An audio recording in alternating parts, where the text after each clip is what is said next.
പാരീസിലെ സൈൻ നദിക്കരയിൽ വസന്തകാലത്ത് വളരെയധികം തിരക്കാണ്. വിനോദസഞ്ചാര കേന്ദ്രമാണത്.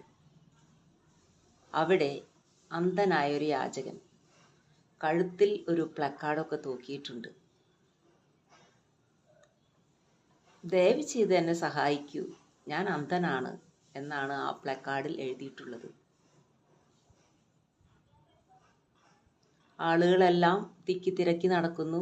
ആരും ഈ അന്ധനെ ശ്രദ്ധിക്കുന്നില്ല. എല്ലാവരും പ്ലക്കാർഡ് വായിക്കുന്നുണ്ട്, പക്ഷേ ഒന്നും ലഭിക്കുന്നില്ല. ഇത് കണ്ട് വിഷമം തോന്നിയിട്ടുള്ള ഒരു ചെറുപ്പക്കാരൻ അദ്ദേഹത്തിൻ്റെ പ്ലക്കാർഡ് ഊരിയെടുത്ത് ആ പ്ലക്കാർഡിൻ്റെ മറുവശത്ത് ഇങ്ങനെ എഴുതി: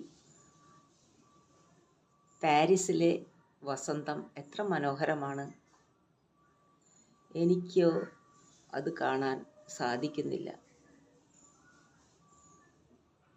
ഈ പ്ലക്കാർഡിൽ ഈ വാചകം എഴുതിയപ്പോൾ അദ്ദേഹത്തിന് വളരെയധികം ധനസഹായം ലഭിച്ചു.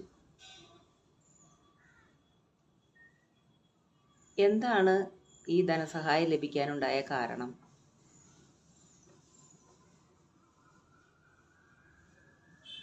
ഒരു സബ്ജക്റ്റ് ഒരു തീമായി മാറുകയായിരുന്നു അവിടെ.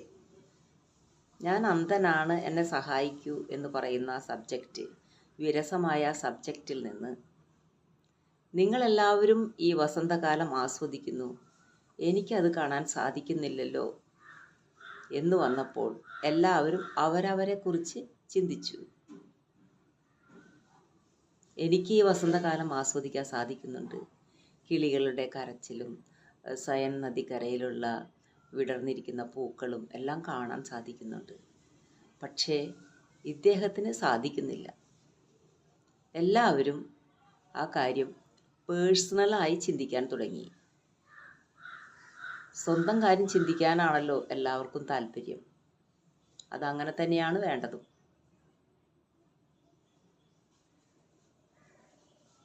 ഇതിനെയാണ് തീം സെൻറ്റേർഡ് ഇൻട്രാക്ഷൻ എന്ന് പറയുന്നത്.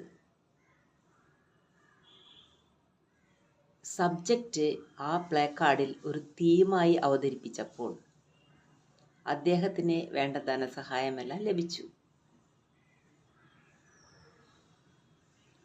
ഇത് ഹ്യൂമനിസ്റ്റിക് സൈക്കോളജിയുടെ ഒരു വിഭാഗം ആണ് ഈ തീം സെൻറ്റേർഡ് ഇൻട്രാക്ഷൻ അഥവാ വളർത്തുന്ന മനഃശാസ്ത്രം.